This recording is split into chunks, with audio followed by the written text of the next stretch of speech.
Charting Toward Intimacy covers mature topics. Listener discretion is advised. It is the Feast of the Immaculate Conception, if you're listening to this in real time. If you're not, then the Feast of the Immaculate Conception happened on December 8th. And in this episode, we are going to look at an angle of this feast that I think most people don't typically think about, and how cool it is, and how it really elevates the dignity of sex in marriage, and how we can just recognize how the church really celebrates the dignity of sex in a married couple. Welcome to Charting Toward Intimacy, the podcast for Catholic women that helps you improve your sex life, strengthen your marriage, and embrace God's design for love. All right, so I'm actually recording this episode in November. I am excited for the Feast of the Immaculate Conception because this is probably my favorite solemnity that the church has. Of course, we have the solemnity of Christmas and we have the solemnity of Easter, and, those are obviously our very, very high feasts. But the solemnity of the Immaculate Conception is so particularly unique, and I just love it. A lot of times when we think about the Feast of the Immaculate Conception is a Marian feast, rightly so. Mary told Saint Bernadette at Lourdes, "I am the Immaculate Conception," right? So this is a Marian feast day. Mary is the Immaculate Conception. But here's what we don't typically think about when we think about the Feast of the Immaculate Conception. The Immaculate Conception is Mary being conceived immaculately. And how does conception happen? Conception happens because of sex. So yes, absolutely, we are celebrating Mary as the Immaculate Conception. But we are also celebrating the union of a husband and wife. We are celebrating the marriage bed of Anne and Joachim, Mary's parents. I have this really cool icon that I keep in my office, and it is an icon of the Immaculate Conception, but it's not your typical Immaculate Conception icon, which is an icon of Mary. This Immaculate Conception icon is Saint Anne and Saint Joachim embracing in front of their bed.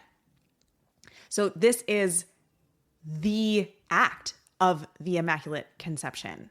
This is the act which allowed for the Immaculate Conception to happen, which allowed God to immaculately conceive Mary. Because Mary couldn't have been immaculately conceived without the act, the marital act. See, God chose to come into the world through a woman who was conceived by human parents. God elevated the dignity of the sexual act so much in Anne and Joachim that their marital bond was able to, was open enough to God's grace to allow him to immaculately conceive Mary because of that bond. Whoa, that's really, really cool. One time, a couple of years ago, I got to ask Christopher West my question, my fun question that I've posed. I typically pose this on Instagram on the Feast of the Immaculate Conception because I think it's just fun and it creates a great conversation. But my question is, who had better sex? Adam and Eve before the fall, or Anne and Joachim at the Immaculate Conception? And when I asked Christopher West this, he just you could see his mind being blown. And he was just like, oh my gosh. It was, Anne and Joachim probably, we can only assume here, right? But Anne and Joachim probably got to experience the deep level of unity that Adam and Eve got to experience before the fall. God allowed the veil of sin to be lifted from this union so that Mary could be immaculately conceived in this union. God allowed this union of Anne and Joachim to be perfected, through his grace, not by any, perfect act of Anne and Joachim, right? Because they're still fallen human beings. But they came to this act so freely, so totally, so faithfully that it was able to be fruitful in a perfect way. Truly perfect, right? Because Mary was immaculately conceived. She was conceived without the stain of original sin.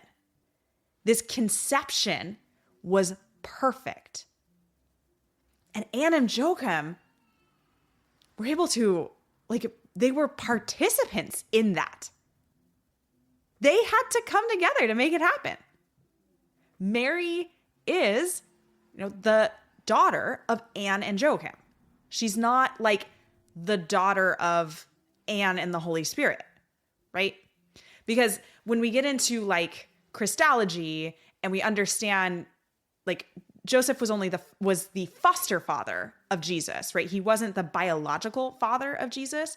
Mary was the biological mother of Jesus, but the Holy Spirit was able to the Holy Spirit came upon Mary and overshadowed her. And that's how the Annunciation happened, the conception of Jesus. That's not what happened in the Immaculate Conception. In the Immaculate Conception, we had Anne and Joachim in a truly human way conceiving Mary. What? I just imagine the pleasure they experienced. Imagine the joy, the unity, the freedom. That right there, the Immaculate Conception, that's what we're aiming for. That's what we want our sex lives to be. That's our goal. Because in that act, God lifted the veil of original sin. He allowed them to participate in the act in the most full way that two human beings have ever in the history of the world post-fall have ever been able to experience it. Whoa, that's so cool. That's so cool. I really hope you guys are freaking out with me right now because I think it's amazing. And this is why in the work that I do, the Feast of the Immaculate Conception is my favorite feast because the church it's a solemnity. It is the highest level of feast that we can have. It is a solemnity. It's typically a holy day of obligation, right? So we're all going to Mass.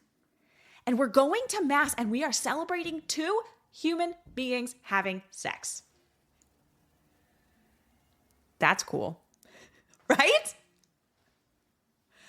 So please, when you go to Mass today, or maybe you already have now that you're listening to this, but next year, if you've already been to Mass, next year on the Feast of the Immaculate Conception, just really allow yourself to meditate on that in Mass. That God so elevated the marital union that he allowed Anne and Joachim to experience it in such a perfect way that Mary, the Mother of God, the living tabernacle, was conceived in that act of sex. That's so cool. All right. Happy feast. I recorded this episode significantly in advance of the Feast of the Immaculate Conception because actually, as you listen to this episode, if you're listening in real time, I am actually in Rome right now. So I am getting to celebrate the Feast of the Immaculate Conception in Rome, which I hear is amazing. And I will tell you about after I get back. But how cool that I get to celebrate my favorite solemnity in Rome on the Jubilee year. God is so good, you guys. God is so good. It is insane. Happy Feast of the Immaculate Conception, everybody. Thanks so much for listening. If you have ever gotten any value from this podcast, could you do me a favor really quick? Go into the podcast app that you are listening in, and if it gives you an option to rate and review, please rate and review this podcast. It helps us so much in reaching new listeners and spreading the word about this podcast. Thanks so much for listening.